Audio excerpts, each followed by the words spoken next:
Olá, boa tarde.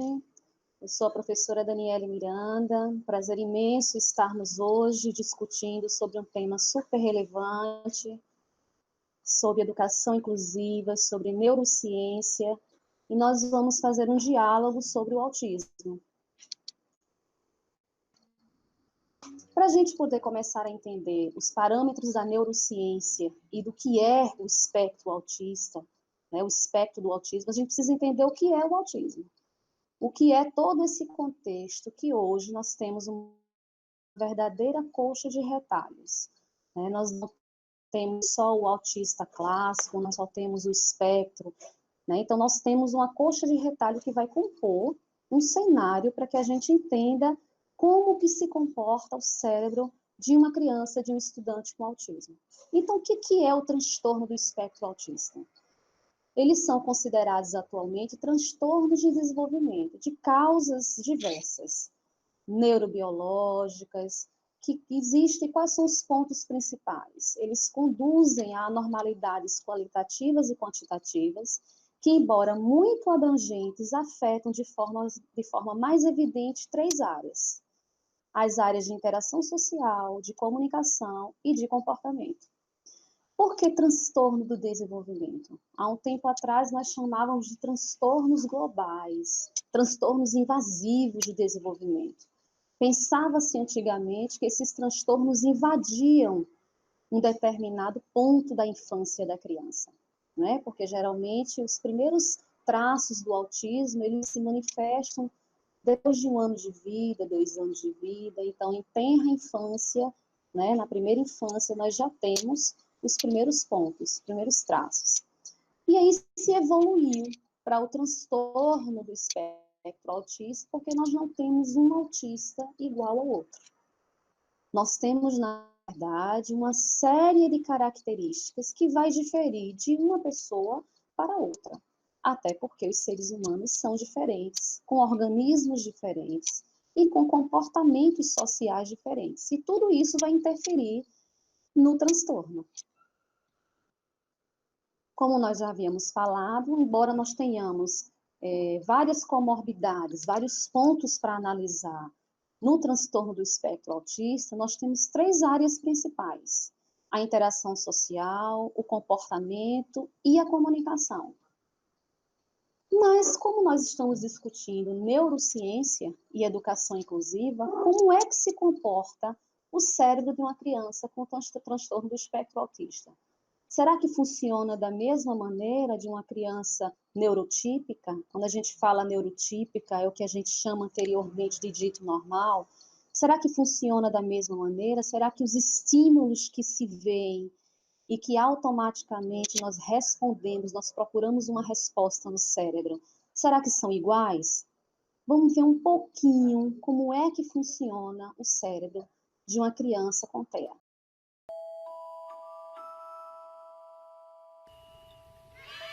Todos nós somos diferentes e isso é maravilhoso.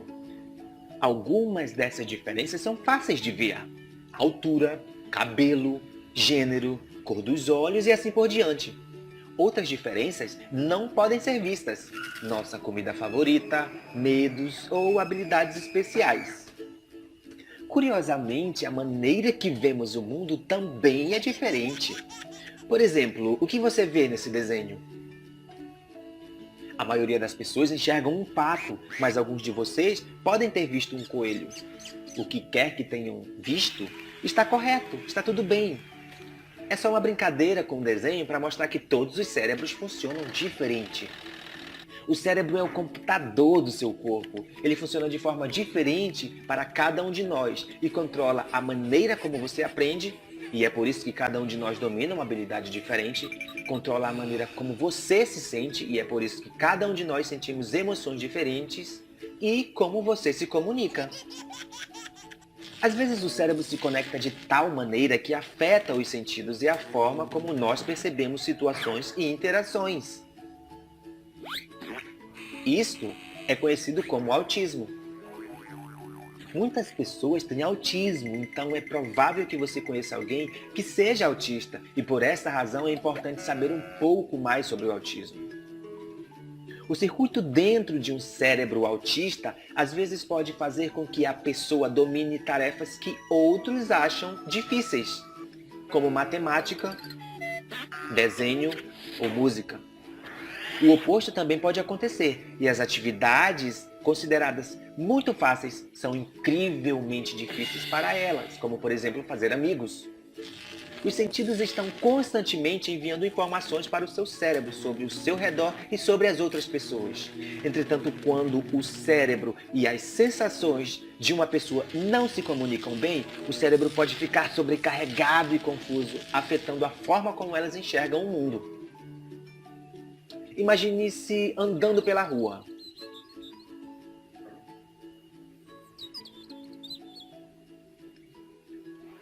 Esta é a forma como o cérebro autista pode vivenciar esta mesma caminhada. Assustador, não? Infelizmente, em muitos casos, a pessoa não consegue dizer em palavras como se sente. Então, mesmo que dentro da cabeça dela esteja um caos, para quem a vê por fora, parece que está tudo bem. Contudo, elas são incapazes de pedir ajuda. Todos nós desenvolvemos comportamentos que nos ajudam a ficar calmos em situações desconfortáveis. Podemos desviar o olhar, nos abraçarmos, roer as unhas, ficar agitados, morder os lábios e assim por diante. Da mesma forma, pessoas autistas desenvolvem comportamentos que as ajudam a lidar com esses momentos intensos. Essas ações podem parecer estranhas, mas são apenas a maneira deles se sentirem mais calmos. Quando isso acontece, significa que eles estão tendo um momento difícil. Então a coisa mais gentil a se fazer é não piorar esse momento. Ficar bravo, ignorar ou zombar deles.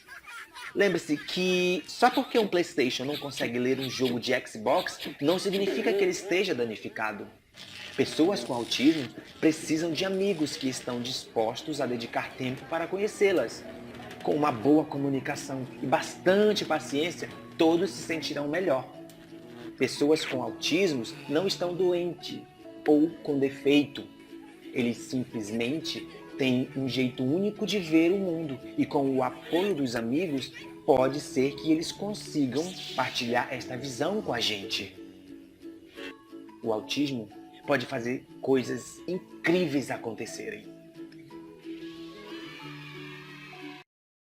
Diante do vídeo que nós assistimos, não é, como funciona o cérebro de uma criança, de um estudante com transtorno do espectro autista, nós vimos que não é da mesma forma.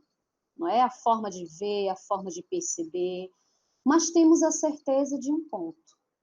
Não é porque uma criança possui transtorno do espectro autista que ele deixe de perceber a sua realidade em volta. Ele vai perceber de uma maneira mais simples, ele vai perceber de uma maneira mais compactada. A gente vai ter que estabelecer rotinas, não é, para que ele possa perceber, para que ele possa se deixar aos poucos ir invadindo por uma percepção sensório-neural, por uma percepção de mais contato. Mas agora nós temos as alterações do neurodesenvolvimento. Vocês estão vendo aí dois cérebros, não é? Um cérebro neurotípico, que nós chamamos, o que a gente chamava antigamente, né, do dito normal, né? E um cérebro de uma pessoa com transtorno do espectro autista. Então, vocês veem aí áreas do hipocampo, do lóbulo frontal, do neurotípico, mais aceso, né? Vamos dizer, com mais atividades, e uma criança e uma pessoa que tem autismo, menos atividade. Lógico que isso vai diferir, né? Isso vai diferir de indivíduo para indivíduo, porque tanto a gente pode ter uma hiperatividade, como a gente pode ter uma hiperatividade. Vai depender de que comorbidades esse cérebro, essa criança, ela vai possuir. Se ela for possuir hiperatividade vinculada ao autismo, o distúrbio do sono, a epilepsia, então nós vamos ter atividades aí no hipocampo e nas diversas áreas cerebrais que vão diferenciar, logicamente, o comportamento de um e de outro. Os transtornos do espectro do autismo, né, o TEA, eles têm condições, como nós falamos, bem significativas de prejuízo, em várias áreas, mas em 3 áreas principalmente. E eles se iniciam nos primeiros anos de vida, né? Como eu já tinha dito, eles têm causas neurobiológicas que são multifatoriais.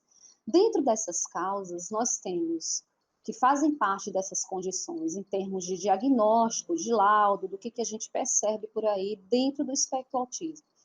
O espectro autista faz parte o autismo infantil, a síndrome de Asperger, e aí a gente vai diferenciar esses dois. O autismo infantil, ele foi definido por um pesquisador há muito tempo, Kanner, né, chamado de Kanner, onde ele pesquisou em determinado momento crianças que apresentavam comprometimentos muito severos de interação social, de comunicação e de comportamento. Né, comportamentos extremamente estereotipados e repetitivos, estudantes e crianças não verbais, que não apresentavam interação social alguma. E essas crianças foram colocadas numa sala justamente com suas genitoras. E naquela época, naquele momento, Kanner chegou a um determinado ponto que ele disse que as crianças terem esse tipo de comportamento, que até o momento não se dizia o transtorno, né, era porque as mães não interagiam com seus filhos, era a síndrome da mãe geladeira. A mãe era fria com seus filhos, não dava atenção, logo eles não queriam contato. E esse contato muitas vezes era o toque, porque o autista, ele muitas vezes ele não suporta o toque por vários estímulos sensoriais, né? Ele é mais sensível, então logo ele não queria o toque. No mesmo período, mais ou menos no mesmo período, a Asperger estava também pesquisando crianças com comportamentos estereotipados em outro local. E o que Asperger percebeu? Ele pegou um grupo de crianças diferente do que pegou Kanner. Ele já pega crianças que conseguem ter um nível de interação, e são crianças aspiadas com níveis de inteligência, com ilhas de habilidades, o que eu chamo. Então, nós temos crianças que são capacidades de decorar uma lista telefônica ou resolver um algoritmo matemático dificílimo, mas não serem capazes de abotoar a camisa ou de amarrar o cadastro no sapato. Então, são dois pesquisadores em tempos diferentes, mas que um contribui para com o outro. E a partir do momento que isso vai evoluindo em diferentes períodos e contextos históricos, nós vamos ter um transtorno global de desenvolvimento sem outra especificação. E aí lança-se a nomenclatura transtorno do espectro autista, porque ela compõe essa coxa de retalho. Olha aí o mapa mental, né? Nós temos o autismo, a síndrome de Asperger, os transtornos globais, sem especificação, mas todos eles compõem os transtornos do espectro autista, né, do autismo. Todos eles compõem o TEA. Como é que isso se manifesta? Esse aqui é um dado, mais ou menos, de 2017, não é um dado de 2020, mas nós temos a prevalência de 1 para cada 160 habitantes. Né? Nós temos aí, para 4 meninos, 1 menina nasce com autismo, para cada 1, 2, 3, 4, 5, 6, 7, 8, 9 crianças que nascem com síndrome de Asperger, nós temos 1 menina para 9 meninos. Então, nós temos aí uma vulnerabilidade masculina para o desenvolvimento do transtorno. Professora Daniele, há alguma relação genética entre o homem e a mulher? Será que o cromossomo X, que é o que carrega o homem, ele tem maior incidência, ele possui o gene? Será que é genético? Existem causas multifatoriais, não existe um único ponto. Não é? Mas estudos apontam que há uma vulnerabilidade muito mais masculina, nós termos crianças do sexo masculino com transtornos que feminino. Então, na hora que há o diagnóstico, a gente faz toda a investigação genética também, para a gente poder descobrir, né? E como é que seria esse diagnóstico, né? O diagnóstico ele nunca é feito por um profissional apenas. Ele é feito por uma equipe multidisciplinar, com vários tipos de exame, de imagem, genética, enfim. Você vai fazer toda uma anamnese, uma investigação de que maneira foi a gestação, quem são os pais, como é que é a família, se existem casos na família, porque realmente se existe caso, a gente vai ver uma prevalência né, como tudo na nossa vida, né? Se nós temos parentes com os olhos azuis, então provavelmente mais lá na frente a gente pode ter um filho, um neto, um sobrinho que também tenha características da nossa linhagem genética. Então, para o diagnóstico, nós temos um padrão ouro. Qual seria o padrão ouro? Seria o diagnóstico clínico multidisciplinar, feito por vários especialistas, cada um contribuindo da sua maneira, mas que juntos discutam o caso e que, de fato, tenham um diagnóstico mais preciso. Porque uma vez se dando o diagnóstico, essa criança ela vai carregar esse diagnóstico em sua identidade, em sua vida. E isso é extremamente importante para que a gente entenda como a forma da investigação, começando inicialmente, né, logo na primeira infância, logo que você percebe, é extremamente importante. Então, nós temos alguns sinais, né? Quais são os sinais de uma criança? Porque se é feito por uma equipe multidisciplinar, muitas vezes a própria escola também já dá alguns pontos para a gente. Né? Enquanto pesquisador e enquanto professor, são regimes de parceria, até porque a educação inclusiva não se faz cada um no seu quadrado. Nós temos diversos atores que estão atuando ali e que, em regime de parceria, eles podem sim auxiliar na melhor vida, na melhor trajetória com aquela criança, como aquela criança pode caminhar. Então, nós temos alguns sinais. De repente, brinca ou usa os brinquedos de forma incomum. Então, você vê crianças que pegam carrinho, em vez de brincar com o carrinho, viram um carrinho, né, ao avesso, né, de bruços, e brincam apenas com a roda, mexendo muito a roda. Por que isso? Porque há uma grande predisposição para crianças com autismo que gostam muito de movimentos repetitivos. Então, o rodar da roda do carro, a hélice do ventilador quando gira, o lápis que cai da mesa, da carteira do estudante. Então, brincar ou usar brinquedos de forma incomum é quando há uma repetição de certos tipos de movimento. Dificuldade de relacionar com os pares, com as crianças da mesma faixa etária. Então, estão todos brincando e ele sai, ele não quer brincar, ele quer ficar lá no cantinho, sempre muito isolado. Né? Pode apresentar, como eu disse a vocês, dependendo da comorbidade, dependendo do que a criança apresenta, hiperatividade ou hipoatividade, que a gente chama de passividade.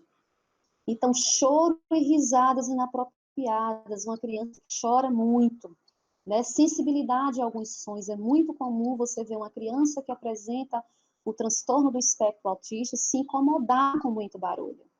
Então, são crianças que colocam a mão, porque justamente eles têm muita estimulação. Como a gente viu no vídeo, há uma hiperestimulação sensorial. A organização cerebral não é como a nossa. Primeiro eu vou olhar, vou identificar o objeto que eu estou vendo, depois eu vou dizer o que é. Todos os estímulos chegam ao mesmo tempo e é como se o cérebro tivesse que processar tudo ao mesmo tempo. Então, obviamente que o estímulo auditivo e o sensorial do toque, ele se sobressai. E quando ele se sobressai, ele causa extremo incômodo. Apego a objetos diferentes. Então, enquanto tem uma criança que está apegada ao carrinho, uma boneca, eu posso pegar uma folha e uma formiga para poder brincar. Fala com dificuldade ou ausência de fala. Essa fala com dificuldade nós vamos ver mais lá na frente. A gente vai ter a ecolalia, que é a repetição, né, das frases, das palavras. Então, nunca vai dizer eu quero água, né? Então, Daniele quer água. Daniele quer água, Daniele quer água, Daniele quer água. Ou ausência da fala. Isso vai diferenciar dependendo do grau que a criança, do grau do transtorno do espectro autista, do grau de comorbidades que se tem associado a isso, e também do grau de estimulação. Quanto mais cedo eu descubro o diagnóstico, mais cedo eu tenho como estimular precocemente essa criança. Dificuldade em lidar com alterações de rotina. Isso é essencial. Né? Essa é uma das coisas mais fortes que nós vemos. Né? Então, se não for algo, se ele começa o dia tomando o leite dele numa xícara azul, com um prato branco, sentado numa cadeira, uma determinada cadeira, ele vai ter vai ter que fazer isso, ele vai querer fazer isso todos os dias. Se você muda esse contexto, ele já se desorganiza, porque ele estabeleceu uma rotina, né? Então, ele é muito apegado à rotina. Todos os dias ele acorda, ele tem o mesmo comportamento, ele come geralmente as mesmas coisas, ele quer vestir uma determinada roupa, ele quer calçar um determinado sapato. Então, qualquer mudança nessa trajetória causa extremo incômodo. E isso a gente percebe muito quando a gente vai para a escola, vai para a educação inclusiva. Porque aí você vê que é uma rotina, todo dia é uma rotina diferente, são crianças interagindo no mesmo espaço. E aí você vai ver muita irritabilidade, até com que a professora estabeleça um quadro de rotina, para que ele realmente comece a entender em qual contexto ele está inserido. E, por último, a falta de consciência do perigo. Não são todos, mas nós temos uma grande massa, né, um grande percentual onde não sabe que o fogo queima, se eu pular de uma determinada altura, eu vou me machucar, não tem essa consciência. Então, a tendência é que eles façam sem ter essa noção de que realmente vai se prejudicar. Quais são os grupos de risco? Como a gente está discutindo, é multifatorial. Mas se você tiver pessoas na sua família que possuem um transtorno do espectro autista, irmãos, você tem de 2 a 8% da sua linhagem que pode manifestar em algum momento o transtorno, né? Em algum momento de suas gerações. E os prematuros extremos? Os prematuros extremos, a gente tem diversos tipos de deficiência, de transtornos, que por conta da prematuridade, há uma chance maior, porque esse cérebro ele não está bem formado, esse pulmão também ele não está bem formado, então, em detrimento ao parto, a gente pode ter uma hipóxia, que é uma falta de oxigenação cerebral, enfim. Então, os prematuros, nós temos de 10 a 20% de chances com que eles apresentem o transtorno do espectro autista, além de outras coisas. Pode apresentar ou não. E como é que a gente, se eu tenho uma criança que nasceu com a prematuridade, que eu já vejo que ele tem uma hipotonia, ou seja, o corpinho mais molinho, se eu vejo que ele não tem o desenvolvimento natural, normal, como um bebê nascido a termo, como é que a gente faz? Mesmo que a gente não tenha ainda um diagnóstico de deficiência ou de transtorno. A gente parte para a estimulação precoce na prematuridade. Como é que a gente faz isso? Não é? A gente trabalha muito com a neuroplasticidade, a plasticidade cerebral. Então, nós temos dentro da plasticidade cerebral condições de estimular outras partes do cérebro que vão justamente fazer com que aquela parte que foi lesada ou aquela parte que tem pouca atividade seja assumida por outra, né? Ou então mais estimulada. Então, não é que a gente vá, aquela parte não vai funcionar, mas a gente pode estimular outras que assumam a função daquela área que foi lesada ou daquela área que está com baixa atividade.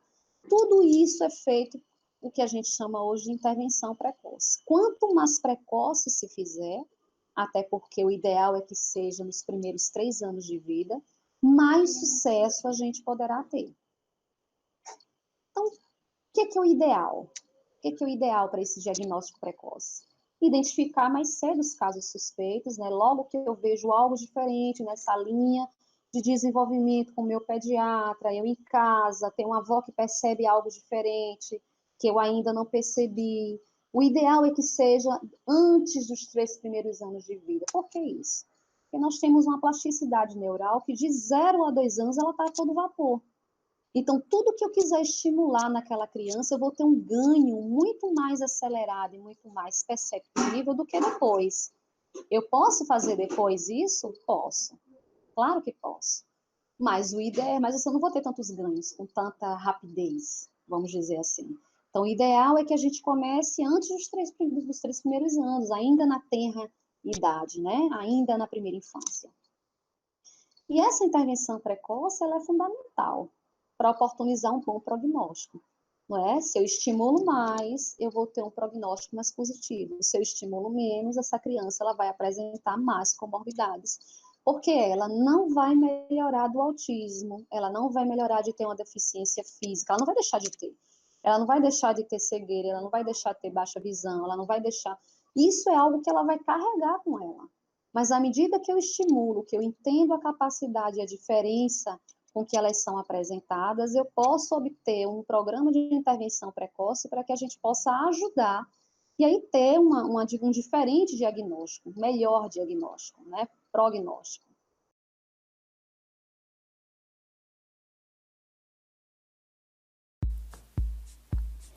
Você sabia que nosso cérebro possui a incrível capacidade de mudar e se adaptar a diferentes situações e estímulos? Sabia que não temos um cérebro fadado a envelhecer e degenerar sem que possamos fazer algo para mudar e retardar isso de forma significativa? Sabia que existem possibilidades de se remodelar o cérebro em função dos pensamentos, sentimentos, crenças e ações vividas, reformulando as conexões cerebrais em função das necessidades e fatores no meio em que você vive? Isso tudo é possível graças a uma fantástica capacidade cerebral chamada de neuroplasticidade, ou plasticidade cerebral, uma incrível propriedade do nosso sistema nervoso central, capaz de modificar a organização estrutural e funcional do cérebro. A neurociência tem realizado grandes descobertas neste sentido. Nosso cérebro é muito mais maleável do que se imaginava há algum tempo atrás. Somos capazes de modificar nossos cérebros por meio de experiências vividas, das percepções dos fatos, das ações e dos comportamentos modificados, fazendo com que verdadeiras redes de neurônios sejam rearranjados a cada nova experiência. Isso significa que uma nova forma de pensar, sentir e agir promove essas importantes mudanças neurais. Na prática, a plasticidade promove novas ligações entre os neurônios, criando novos caminhos neurais, modificando toda a rede de conexão que temos. E isso, quando construído de forma correta e fortalecido de maneira adequada, é capaz de modificar muito a vida das pessoas. Como somos fruto das nossas percepções, ou seja, a realidade existe de acordo com a forma como observamos o mundo, quando direcionamos nossos pensamentos para coisas positivas e realizadoras, nosso cérebro cria sinapses cerebrais e com isso novos caminhos neurais, que assim determinam uma realidade nova e que nos leva a conquistas e ganhos desejados. Então, manter uma atividade mental intensa em uma direção positiva cria novas sinapses que vão se formar nas áreas que mais utilizamos. Importante ressaltar que a plasticidade não está restrita apenas a casos onde ocorreram lesões do sistema nervoso, pois ela está constantemente ativa, permitindo mudanças no cérebro o tempo todo. Isso significa que a cada nova experiência, as sinapses neurais são formadas e fortalecidas pela repetição e constância do agir, pensar e sentir. Pesquisas da neurociência demonstram que mudanças cerebrais são realmente possíveis. Pessoas bilíngues possuem a circunvolução angular esquerda, estrutura cerebral importante para a linguagem, bem mais desenvolvidas.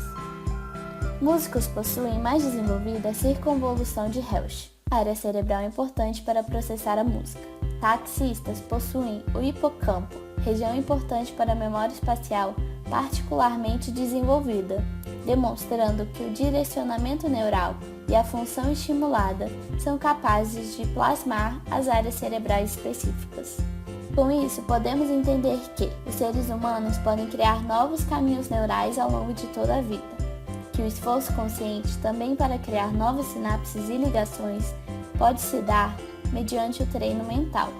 E os efeitos conseguidos são específicos, ou seja, dependem do tipo da atividade mental que você produz, fazendo com que as novas conexões se multipliquem com especial intensidade e em distintas zonas cerebrais. Para uma perfeita formação de novos caminhos neurais no cérebro, o indivíduo precisa ser exposto a um ambiente enriquecido de estímulos, bons pensamentos e sentimentos, alimentação e respiração adequada e funcionalidade.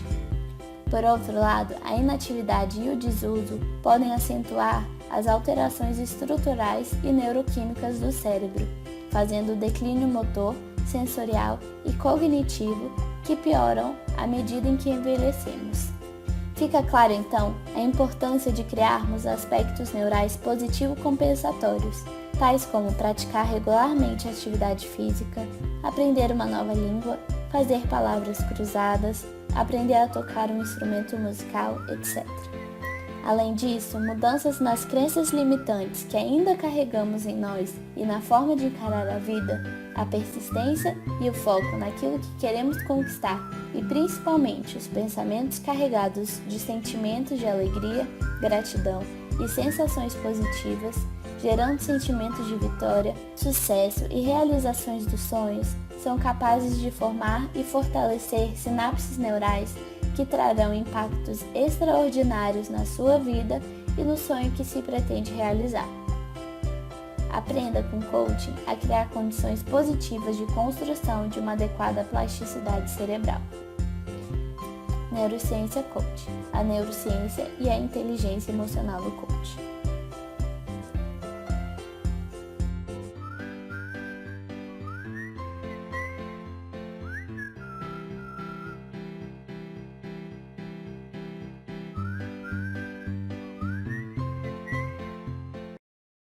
Conforme o vídeo que nós assistimos, né, de plasticidade neural, vocês viram que as células e as sinapses, elas estão a todo vapor, né? À medida que eu estimulo, à medida que eu vou colocando vários estímulos para a criança em determinado momento, em determinada faixa etária de vida, a gente vai tendo respostas bem significativas. Mas, como eu tinha falado para vocês, né, diante da plasticidade neural e diante desse transtorno do espectro autista, nós temos as condições coexistentes. Como eu falei para vocês, geralmente, como ele tem fatores, né, ele é um transtorno multifatorial, ele não vem sozinho. Do mesmo jeito que ele não tem uma única causa, ele também não vai ter uma única resposta, e a gente pode ter problemas, outros tipos de problemas asseverados, um com mais intensidade, uns com mais intensidade e outros com menos. Então, vamos lá. Os mais comuns, 80% das crianças com autismo têm o distúrbio do sono. Então, a maioria deles não dorme bem, a noite é agitada, acordam mais cedo, acordam várias vezes durante a noite, e às vezes acordam querendo fazer 1001 atividades, porque 44% deles têm o transtorno do déficit de atenção com hiperatividade. Então, é uma hiperatividade aguçante ali. 70% tem problemas motores, e aí é por isso que é importante a estimulação precoce, a intervenção precoce, aliado à plasticidade neural. 45% tem deficiência intelectual. Antigamente, a deficiência intelectual era chamada de deficiência mental. E aí a gente quebra esse paradigma da deficiência mental e traz a deficiência intelectual nos seus diversos níveis, que tanto pode ser uma dificuldade de aprendizagem, como de fato uma deficiência mais severa. Isso vai depender de criança para criança, de estímulo para estímulo, e do que a gente for apresentando para cada uma. Nós temos também 30% com epilepsia. Então, vocês veem que o autismo, ele não é só... As três principais pontos é o comportamento, a linguagem e a interação social. Mas não vem sozinho, né? Então, associado a isso, a gente pode ter, são possibilidades de ter essa mandala aí. Mas dentro das expectativas, nós temos isso aí, esse cenário. Então, vamos lá. Dentro dos prejuízos na interação social, nós temos uma dificuldade visual direta, né, de gestos comunicativos e expressão facial, ou seja, dificuldade de olhar nos olhos. Eles não olham nos olhos da gente, né, quando nós estamos olhando para eles. Isso incomoda, literalmente, né, perceber o outro. Então, como a gente viu lá no primeiro vídeo, às vezes você está passando numa avenida, tem cachorro, tem balão, tem carro, tem árvore, e vai perceber o balão se movimentando. Porque ele tem, dentro do cérebro, uma grande prospecção dos movimentos repetitivos. Então, o balão subindo e descendo, né, voando, segurando no barbante, isso vai chamar muito mais a atenção dele do que qualquer outra coisa que esteja ali naquele ambiente. Então, a dificuldade visual, os gestos, a dificuldade de estabelecer o relacionamento com os colegas, e aí a gente já falou com os pares, dificuldade em compartilhar prazer, interesse, desconforto, ou seja, alegria, né? Então, dizer o porquê que está alegre, dizer o porquê que está triste, o que está incomodando, porque o cérebro funciona diferente, né? Então, às vezes, para mim, o que me incomoda, eu vou falar. Para me sentir segura, eu vou colocar um salto, não sei, tem que pessoas que colocam as mãos para trás. A criança com transtorno do espectro autista, ele vai balançar as mãos, ele vai bater palmas, ele vai, às vezes, lançar a cabeça contra a parede, justamente porque ele não consegue dizer nem colocar de forma mais apropriada com a qual nós, que somos típicos, estamos acostumados. Falta de reciprocidade social e emocional. Então, muitas vezes nos parece que eles não sentem o que a gente sente, ou que não gostam do que a gente está falando, que não gosta da gente, ou que não gosta dos colegas. Mas isso não quer dizer, a falta de manifestação não quer dizer que ele não sinta. Mas ele não consegue colocar aquilo para fora, porque justamente é a interação social, né? É aquela dificuldade na interação. Tudo isso ele vai gerar comportamentos repetitivos, estereotipados, aquela pessoa que tem um comportamento estranho, de balançar muito as mãos, de bater muito palma, de gritar de vez em quando. Então você tem aquele mesmo comportamento de uma maneira que você causa estranheza para os típicos, ou seja, os ditos normais. Quais seriam os prejuízos na comunicação? Então, como a gente já tinha falado, a gente vai ter a ecolalia, né? A gente vai ter o uso estereotipado da linguagem. Então, geralmente a criança com espectro autista, ela nunca usa eu. Eu quero água, eu vou para a escola, eu vou calçar um sapato, sempre é na terceira pessoa. Daniele quer água, Daniele quer calçar um sapato, Daniele quer... Então, Daniele quer. E essa ecolalia, ela vai se repetindo. Porque aí eu devolvo a pergunta, você quer o quê? Aí, Daniele quer água. Você quer o quê? Daniele quer água. Daniele quer água. Daniele acende a luz. Daniele sair do quarto. Então, essa ecolalia, ela repete também várias vezes a mesma pergunta e quer ouvir as mesmas respostas.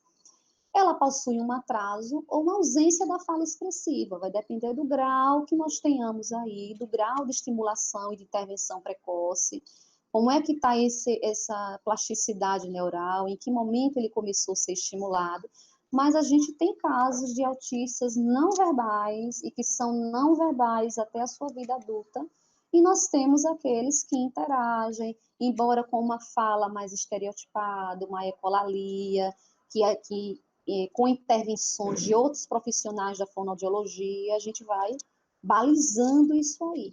Porque, como eu disse, o autista ele precisa de rotina. Então, uma vez que a gente estabelece uma rotina também de comunicação, isso tende a se perpetuar durante a vida. E aí eu coloco aqui ao lado a fala repetitiva e a linguagem pedante, porque como soa pedante, porque ele fica repetindo a mesma coisa, ele quer ouvir a mesma resposta, ele quer ouvir o que ele quer ouvir, porque ele ouviu, se ele ouviu da primeira vez que Daniele acende a luz, e você vai e acende a luz, toda vez que ele disser Daniele acende a luz, ele vai querer que a luz esteja acesa, né? A dificuldade de manter, iniciar uma conversa. Então, lógico, se ele tem um uso estereotipado da linguagem, ele vai ter uma dificuldade de manter uma conversa, até porque conversa eu preciso de interação, eu preciso muitas vezes de olhar o outro, de ficar parado, de me concentrar. Então, muitas vezes a criança com autismo, ele está falando, rodando na sala, ele vai falar, ele pega outra coisa chama a atenção, porque se ele tiver o transtorno de déficit de atenção com hiperatividade associado a isso, ele vai se dispersar com muito mais facilidade. E a dificuldade de compreender metáforas. Então, nós precisamos ser o mais claros, objetivos e simples possíveis, tanto na comunicação como na questão do comando. Então, a tendência é eles compreenderem literalmente as coisas, do jeito que eu estou falando. Então, se eu digo, eu engoli hoje muito sapo, ele vai entender que eu estou engolindo sapo. De verdade, o sapo está vindo pela minha boca, eu vou engolir aquele sapo.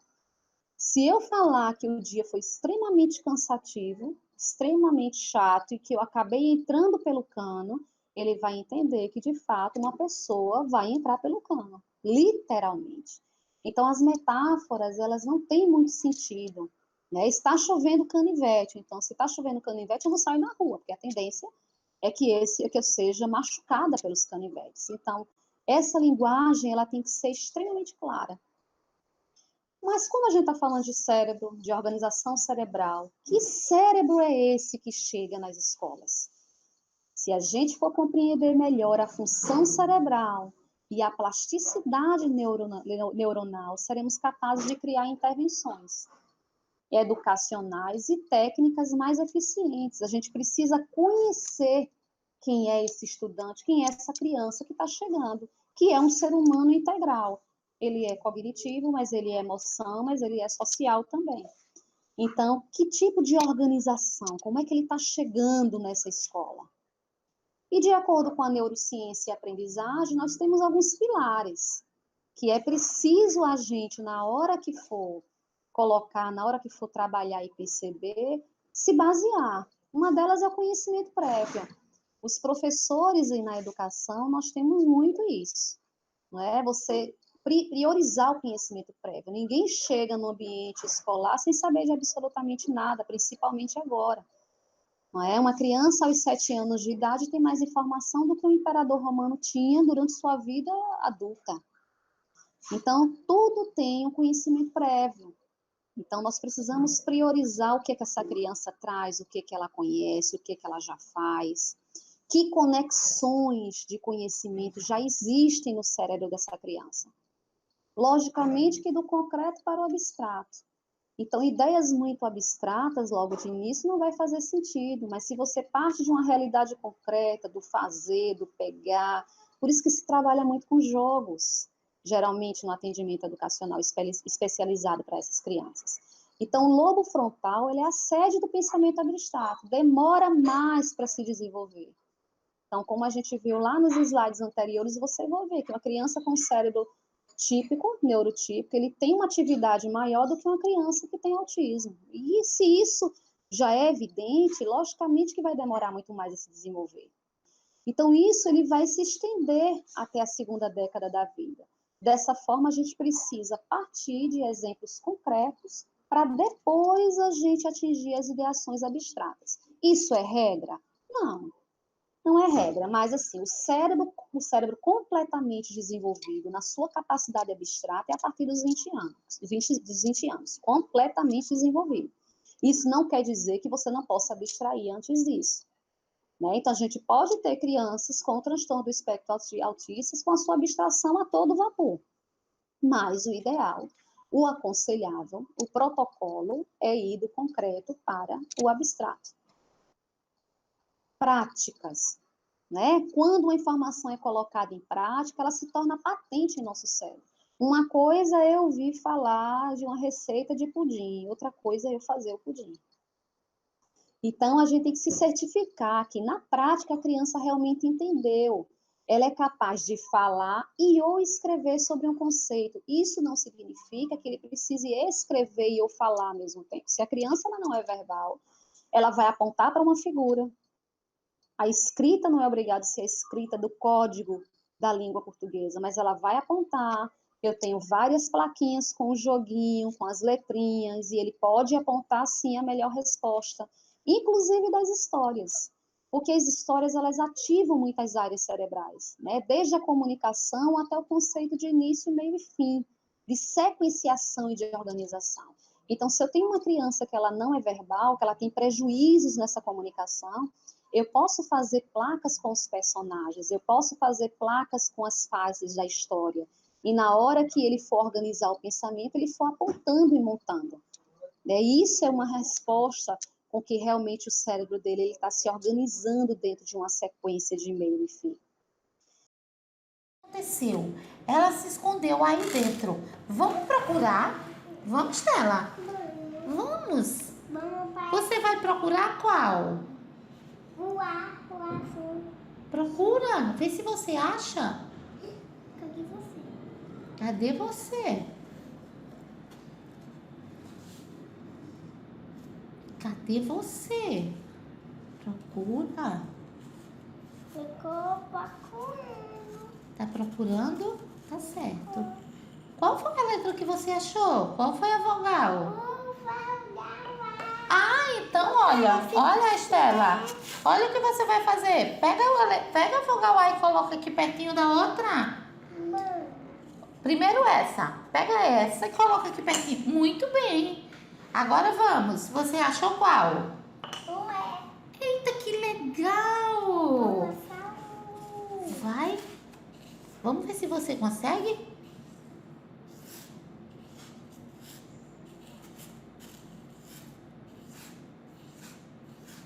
Olha só. Você conseguiu achar qual letrinha? Qual foi a vogal que você achou? O U. O de urubu. O de uvas. O de urubu. cadê? Vai. Ui, Cadê o I? Não sei. Ela deve estar aí dentro, ó. Tem que procurar aqui dentro. Ih, cadê você? Cadê você? Você quer ajuda? é assim. Quer ajuda? Achou? Assim, Você achou! Que lindo! Onde tá a outra letrinha aí? Onde tá a outra? Aqui. Achou! Emparelhou direitinho. Fica isso. Agora, eu nem sei. Só se você conseguir olhar. Vamos conseguir? Não. Vamos? Procura. Onde é que tá? Onde é que tá? Eu quero achar. Eu não consegui. Você achou qual? O A. Agora coloca lá, emparelha. Você achou o A? Eu vou colocar o A. Tá certo. A, E, I, O, U. Isso, vou tirar daqui. A, E, I, O, U. Muito bem, você achou. Isso aí, ó, foi a nossa brincadeira de hoje, não é? Foi a nossa brincadeira de hoje, porque as vogais você já conhece muito, muito, muito bem. Agora vamos para aqui? Olha só. Vamos para aqui? Vamos ver? Vamos procurar o S de Estela. Vamos procurar. Onde é que tá o S de Estela? Aqui. Achou o S de Estela. Vamos lá, vamos lá. É de aranha. É de aranha, A de aranha, A de anel. Cadê o A aqui? Olha. A. O A não. O A. Olha. Assim. Isso, muito bem. Agora vamos ver aqui essas letrinhas? Vamos lá? Que letra é essa? O gato. Essa é a letrinha. Cadê o S de Estela? O S. Aqui.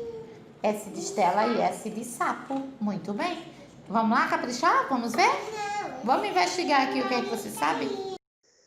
Bom, esse vídeo anterior, ele é um vídeo de uma criança que possui o autismo, né, na sua forma mais leve. Então, vocês veem que ela está passando por uma sessão ali de intervenção, onde ela vai procurar na caixa de areia colorida as vogais, a letra do nome dela, enfim. E ela vai se organizando. Então, veja, partindo de uma situação prática, do concreto para o abstrato, ela vai consolidando essa aprendizagem no cérebro. E isso feito dentro de uma rotina e várias vezes, isso vai consolidando. Então, dentro da neurociência, nós temos também os pilares da educação, atrelados, porque nada ela está dissociado. Ciência e aprendizagem, né, educação com inclusão, sociedade, nós estamos dentro de um contexto onde todos eles têm suas contribuições. Então, os 4 pilares da educação, eles trazem para a gente aprender a conhecer, aprender a conviver, aprender a fazer e aprender a ser. E a neurociência, dentro do aprender a conhecer, eu preciso estar motivado para. Dentro do aprender a fazer, existe a prática, como a gente tinha falado lá atrás, que vai proporcionar a experiência. Dentro do aprender a conviver, eu tenho os neurônios espelhos, eu tenho a empatia, eu tenho as sinapses aí a todo vapor. Dentro do aprender a ser, eu tenho a maturação cerebral e a autorregulação, que eu vou construindo à medida que eu vou sendo estimulado e que aquilo vai incorporando dentro da minha identidade, da minha alteridade. Será que todos aprendem? Todos são capazes de aprender. O que nos falta é aprender a ensinar na e para a diversidade, porque a inclusão, ela vem para isso, ela vem para modificar, ela vem para tirar a gente um pouquinho da zona de conforto. Mas como é que a gente pensa? Como pensamos, como memorizamos e como aprendemos? Como realizar a inclusão escolar? Principalmente com a diversidade que a gente tem, que a gente acabou de discutir, não é? Então, mas para isso a gente precisa entender um pouquinho do cenário do que é inclusão.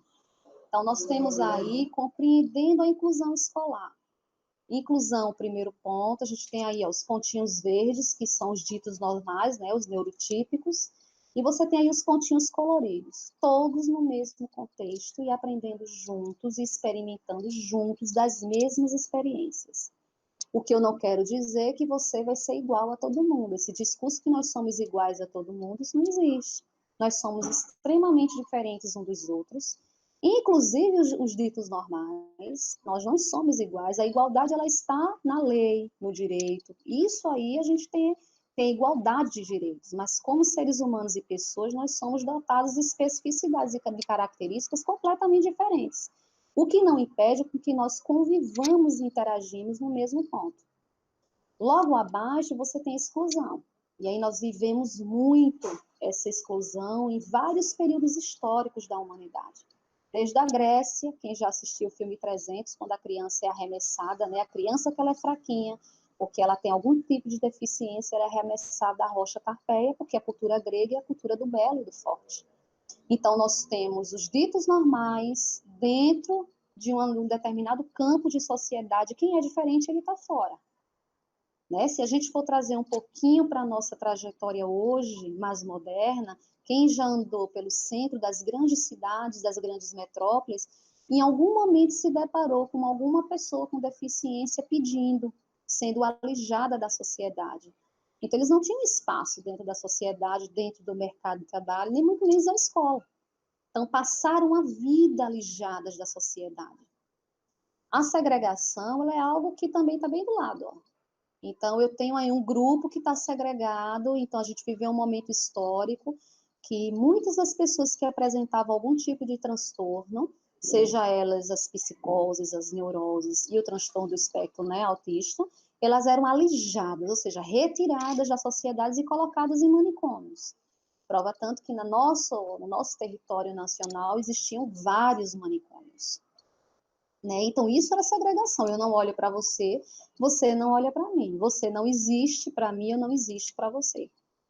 E a integração é aquilo que se confunde muito com a inclusão. É você colocar as pessoas com alguma deficiência, com alguma diferença dentro da sala de aula, mas é você tratar os iguais como os iguais e os diferentes como diferentes. Eles não interagem com os colegas. Né? E para haver inclusão, eu preciso criar pontes para estar e pertencer a um determinado ambiente. E aí a gente parte para um conceito de igualdade e de equidade.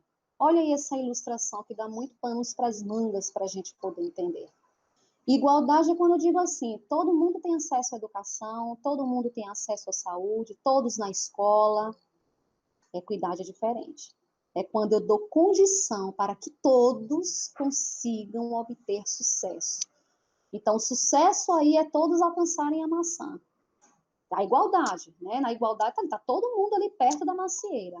Mas qual é a condição que para o negro, para o branco, para o índio, para a pessoa que tem deficiência, para o que tem diferença de gênero, porque a inclusão ela vai dar, ele tem um arcabouço muito maior do que apenas as deficiências e o transtorno. Então, hoje a gente trabalha muito com o sentido de equidade. Qual é a condição que se dá para que essas crianças convivam e estejam no mesmo ambiente? Existe aqui um cenário educacional, já que nós estamos falando também de educação inclusiva. Né? Então, nós temos um arcabouço de vários documentos que vai garantir, legislar, né, o direito da pessoa com deficiência, porque também essa nomenclatura ela muda, né? Ela sai de excepcional, muito lá na frente, aí depois dizem que todos nós somos especiais, a criança com necessidades especiais, e aí nós temos, todos nós somos especiais. Né? Quem usa um óculos, ele tem uma necessidade especial. Quem é hipertenso, ele tem uma necessidade especial. E hoje nós chamamos pessoa com deficiência ou transtorno. Então, a gente perpassa desde a Declaração dos Direitos Humanos de 1948 até a Resolução número 2, em 2001, das Diretrizes da Educação Especial da Educação Básica. Temos também o Estatuto da Criança e Adolescente. Dani, por que será? Será que fala de inclusão? Não é porque fala de inclusão. A educação inclusiva, ela não só vai tratar da educação infantil, de anos iniciais ou da universidade, ela vai perpassar todos os níveis e modalidades de ensino. Por isso que é muito importante nós termos o arcabouço de toda a legislação, porque você vai trabalhar e você vai conviver com a diferença desde a infância, da primeira infância, no berçário, com a estimulação precoce, com a intervenção precoce, até a universidade.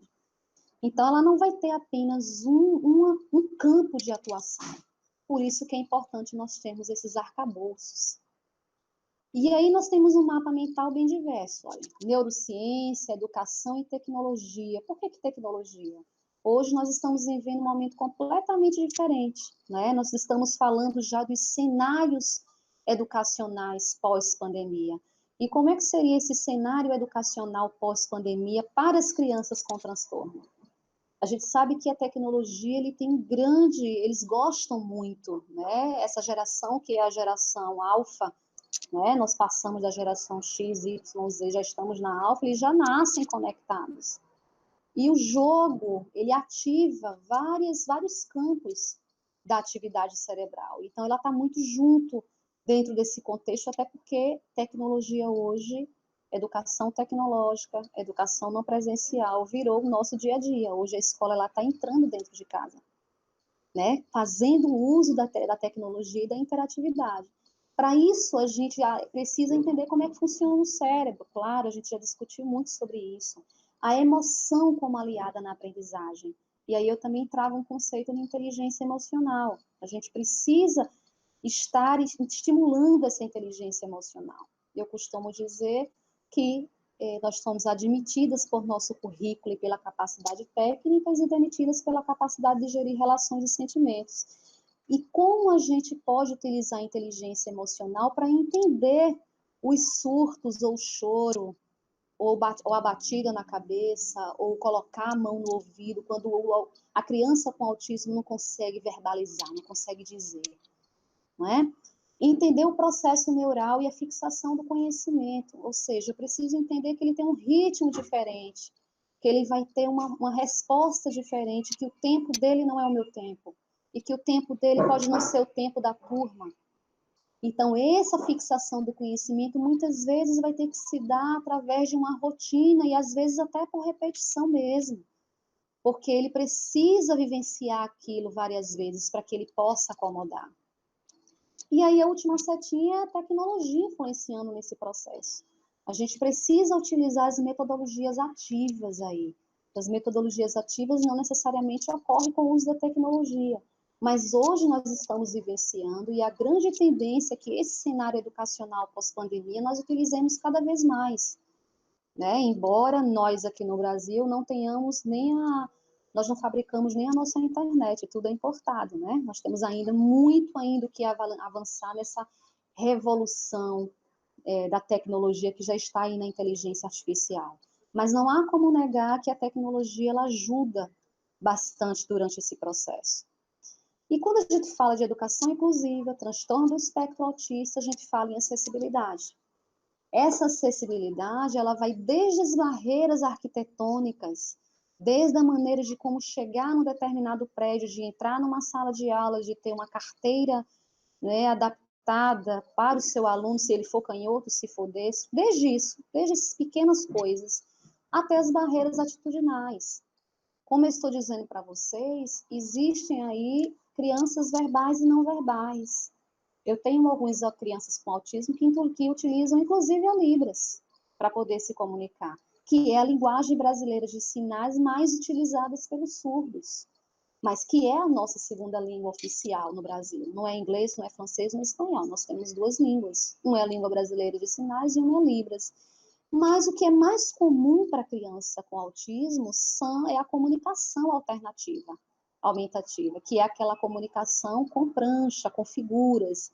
eu quero ir ao banheiro, tem uma criança ao banheiro, a hora de lanchar, a lancheira, a hora de fazer atividade, a figura do livro. Então, a mais usada é as pranchas de comunicação alternativa. Mas nós temos caso também de pessoas que utilizam a língua brasileira de sinais, se assim for o melhor, né, para eles. Nós temos aqui as barreiras atitudinais, o código Braille, que o Braille não é uma língua, mas é um código mais utilizado pelas pessoas que possuem cegueira ou baixa visão.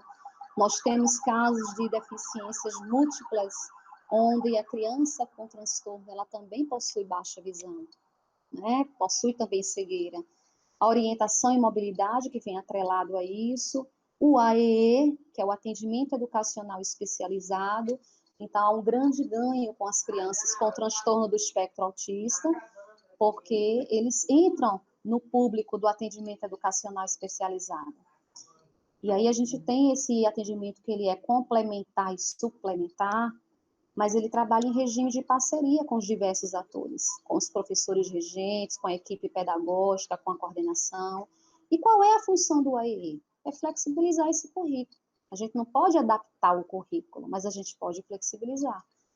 E aí a flexibilização, ela parte muito mais da prática pedagógica do professor.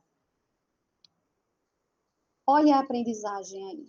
Aí vocês têm uma criança com um recurso pedagógico adaptado, né, fazendo a estimulação motora ampla, né, e também óculo manual, né, tá trabalhando a questão das cores, colocando nos tubos, né, nos cilindros.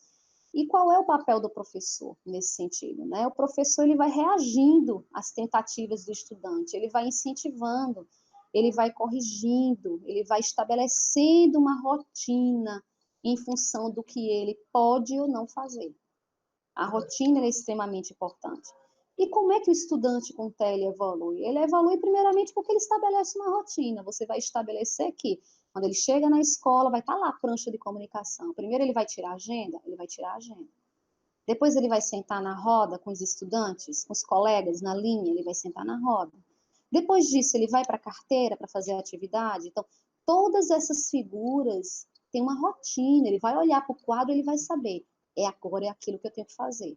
O lanche, tá ali a figura. Então, à medida que eu vou acabando uma atividade, eu vou tirando as figuras para que ele possa entender que ele cumpriu aquilo ali. E aí ele vai estar sempre recebendo novas informações, novos desafios que exigem dele que ele vá um pouco mais além do que ele já sabe. Então, ele estabeleceu uma determinada rotina, ele vivenciou a aprendizagem, ele fez alguns momentos com aquele mesmo recurso, já está legal, a gente pode avançar? Vamos avançar.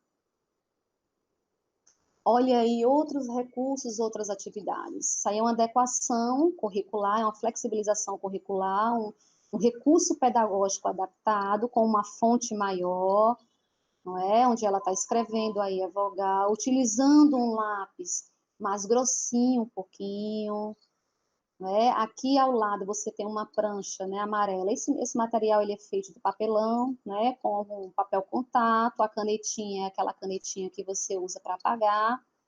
E aí vai dar a oportunidade de se escrever o nome várias vezes. E que ela se veja ali. Tem uma fotografia, tá vendo? É ela. Né? Isso corrobora com a identidade, com a autonomia.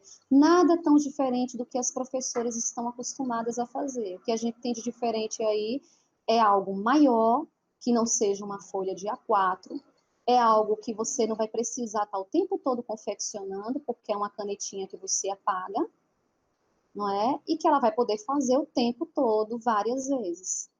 Ao lado você tem um esquema corporal, não é? Tem ali uma figura da Mônica, onde ela está montando o esquema corporal. Você pode utilizar, inclusive, a figura da própria criança. Isso aí ela vai depender de cada professor, de cada intervenção. E é isso. Nós terminamos o nosso momento, o nosso diálogo. Espero que vocês tenham aproveitado bastante. Aí estão todos os meus contatos. Estou aberta a questionamentos, a perguntas, a interação de todos vocês. E mais uma vez agradecer ao Congresso, né, ao CAEDUCA, a toda a equipe. e dizer que estamos aí juntos em prol de uma educação de qualidade, em prol de altos estudos em educação, que proporcione inovação aos professores, que proporcione essa vivência cada vez mais em busca do novo, aliando as várias metodologias já existentes, as metodologias mais ativas, experimentando esse novo cenário de pandemia, pós-pandemia, porque nós vamos passar em educação, e mais ainda em educação inclusiva. Muito obrigada.